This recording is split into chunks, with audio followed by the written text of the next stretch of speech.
né, com as pessoas que decidiram continuar na idolatria, a igreja luterana ainda até o dia de hoje, mas que dela saiu esse remanescente que tem roupas brancas, que foi a igreja batista, a igreja wesleyana, né, e alguma igreja metodista de Wesley, e essas igrejas deram origem à igreja de Filadélfia, que é a igreja missionária, é a nossa igreja, é a igreja que nós estamos nos nossos dias. Amém? Nós, como a igreja missionária, a igreja de Filadélfia, nós vamos estudar na semana que vem.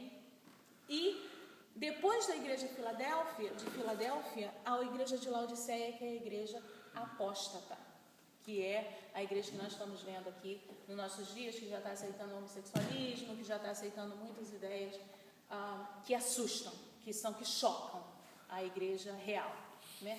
Nós podemos ver que essas três igrejas, Éfeso, Esmirna e Pérgamo, tiveram o seu lugar na história passada, elas não estão conosco mais nos nossos tempos, mas que as 4 outras igrejas restantes ainda estão conosco nos nossos tempos, tanto a igreja católica como a igreja representada por Sardes, que é a igreja reformada, a igreja luterana, a igreja missionária, que é todas as igrejas pentecostais, as igrejas que depois de Wesley veio o avivamento e o Espírito Santo de Deus, quer dizer, voltou ao começo, né, ao primeiro amor, que foi a única igreja que voltou realmente ao primeiro amor, é a igreja que vai ser arrebatada por Jesus, limpa, pura, de vestes brancas e vivíssima, que essa daqui, a porta do inferno não prevalece contra ela, e a igreja de Laodiceia, que é a igreja preparatória para o falso profeta anticristo. Amém? Poderia citar alguns exemplos dessas ideias da igreja de Laodiceia? De Laodiceia? Isso aí a gente vai estudar, quer dizer, o pastor vai dar ainda na próxima, mas eu posso falar algumas coisas. A igreja de Laodiceia é a igreja ecumenista. Eu não sei se o irmão já ouviu falar da igreja ecumenista. Ela abrange todas as igrejas, é uma igreja mundial, que o livro de Apocalipse fala que vai ser a religião na época do anticristo. Ela abrange tanto a igreja católica como a macumba, qualquer tipo de religião. Adoração ao diabo e adoração a Deus, o cristianismo, as que não são igrejas verdadeiras. Quando entra nessa igreja de Laodiceia, existe muito... as coisas que estão na Bíblia como pecado não são mais pecado para eles. Entendeu? Tudo é natural, tudo é natureza, entra a nova era, entra vários segmentos de religiões, budismo, eles vão aceitando tudo, então, na igreja de Laodiceia, virando a igreja ecumênica, que já está nos nossos dias, que nós temos até uma fotografia, se os irmãos quiserem ver depois, de um outdoor, que nós vimos há uns tempos atrás, que da igreja ecumênica, geralmente é com o Papa no meio e todas as outras religiões em volta. Eu posso trazer para os irmãos da próxima vez, se os irmãos assim desejarem. Então, nós temos um apanhado geral da história da igreja. Notemos que se nós estudarmos cada igreja individualmente, usando para as nossas vidas, isso vai causar na gente um pouquinho de depressão. Porque cada igreja dessa teve problema. E esses problemas, claro que nós temos hoje em dia, claro que nós passamos por vários problemas. Só que o pecado em si, o crente não vive pecando. Ele peca sim, mas ele se arrepende, o crente real. Mas as outras pessoas que talvez estejam na igreja, mas não fazem parte da igreja, como aconteceu em todas elas, que vocês veem que tem uma linha que veio de igreja verdadeira, que veio desde a igreja apostólica, passou pela igreja perseguida, pela igreja estatal, papal e até a igreja missionária. Os crentes reais, eles passaram e prevaleceram prevalecerão até a vinda de Cristo. Amém. Até o arrebatamento da igreja. Igreja viva, porque tem o espírito da vida. É impossível o crente que tem, a pessoa, vamos dizer assim, que tem o espírito da vida, morrer. Amém?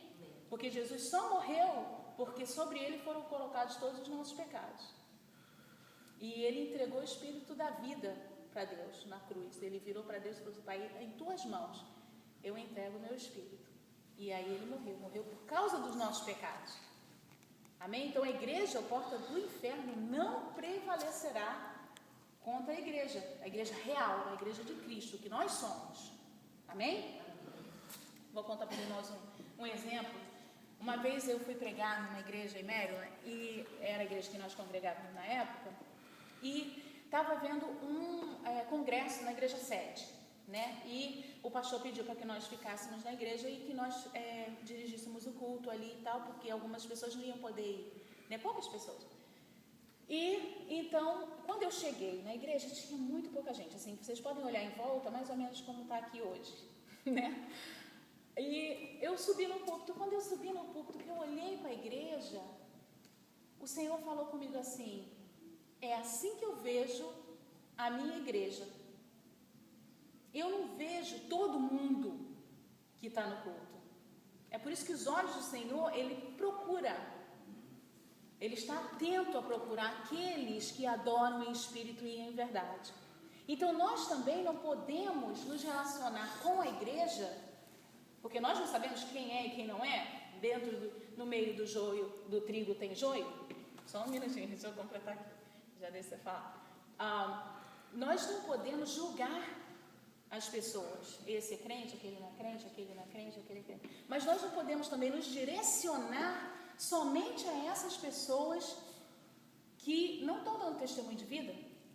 Que não, porque pelos seus frutos os conhecereis. Nós sabemos pelos frutos que as pessoas dão muitas vezes que elas não têm ainda esse espírito de vida.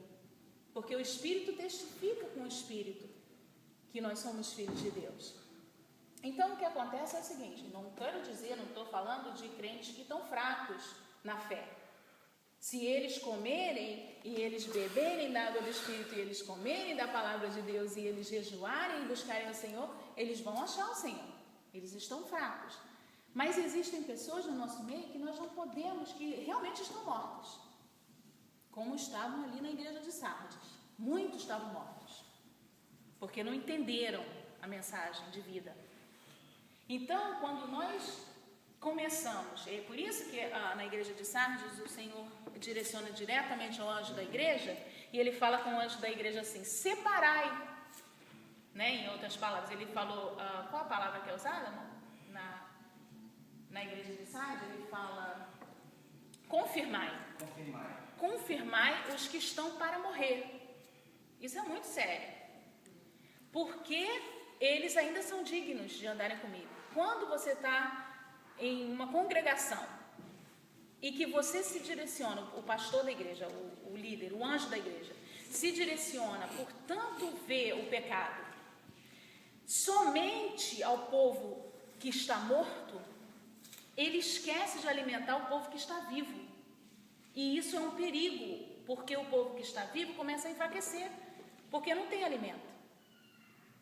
Quando nós começamos a pregar somente para os que estão em pecado e focalizando só o pecado batendo e batendo na ovelha, que pode ser chamada de ovelha, aqueles que não estão em pecado, que estão seguindo sua vida com Cristo, que estão tentando manter uma vida reta diante de Deus, eles acabam sofrendo com esse direcionamento das reuniões e dos cultos. Então, isso é que Jesus falou.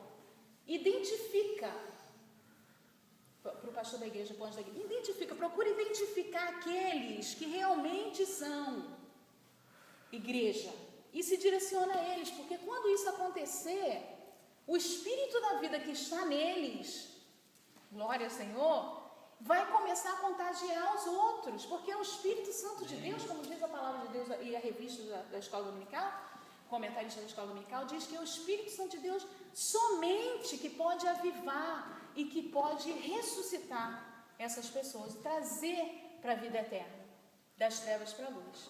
Amém? Então, quer dizer, o foco aí não é eu me direcionar ao pecado e ao pecador e querer convencê-los e tratá-los como se fossem pessoas puras e santas, porque eles não são ainda, eles não estão entendendo. Morto não vê, morto não come, morto não escuta. Ele está morto espiritualmente. Então, se nós direcionarmos os nossos estudos, as nossas pregações aos que vivem, o espírito de vida que tem liberdade entre os que vivem e é um Deus de vivos, ele vai começar a contaminar, vamos dizer assim, a igreja com vida, as pessoas que estão na igreja. Pode falar, esqueci que você ia falar. Amém. A primeira questão que eu levantei a mão foi a seguinte, em relação a que Deus, você falou que Deus olha, né, e procura.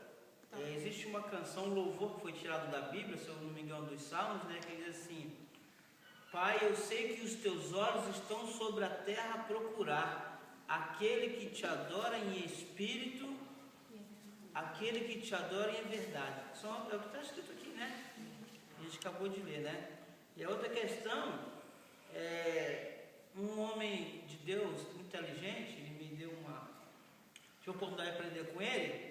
Ele deu um exemplo, né? Que acontece com uma caixa de laranja, você tem uma podre lá dentro, um de batata, apodrece todas as outras, não é isso? Mas dentro da igreja é o contrário. As maçãs, as batatas, as laranjas boas, que são esses que têm o espírito de vida, vai purificar o pecado que está causando a morte e o apodrecimento daquele que está morto, né? Ou seja, a morte significa apodrecimento, não é isso? Então, essa é a questão, né? Que a igreja viva, ela tem o efeito de descontaminar o que está na igreja morta, ou seja, trazer vida, trazer transformar um fruto sem saúde em um fruto saudável, né? Essa é a questão. Basicamente o que é a ressurreição, né? É tirar dos mortos e trazer para os vivos. É por isso que a mensagem do Evangelho, ela não é tanto falada como vivida. Se eu sou uma pessoa, isso nós vemos em qualquer lugar que nós vamos, se eu sou uma pessoa que eu testemunho de Cristo, quando eu chego em certos lugares, as pessoas que estão mortas identificam que eu estou viva. E elas já não conseguem fazer coisa de mortos muito perto de mim. Porque o espírito de vida é luz e ele exala a vida.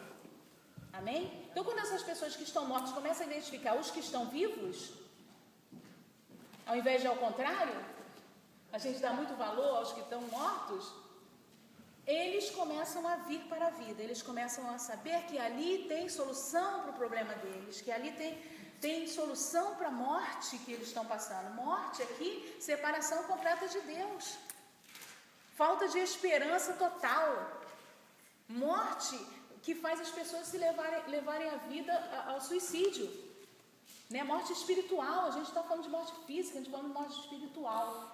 Né? Porque outra coisa também que eu gostaria de deixar com os irmãos, que algumas pessoas confundem, e isso é muito importante, porque no original, na palavra de Deus, está escrito 3 palavras para inferno. Okay? São 3 palavras que simbolizam 3 coisas completamente diferentes, que são traduzidas para o português e para o inglês como inferno, somente. Né? Hell. E o que acontece aqui é que se nós entendermos cada passagem com o seu significado real, nós vamos entender que cada uma delas está falando de coisas completamente diferentes. Amém? Então eu trouxe aqui para os irmãos, que está em Hades, é o primeiro deles, eu vou escrever aqui nesse cantinho.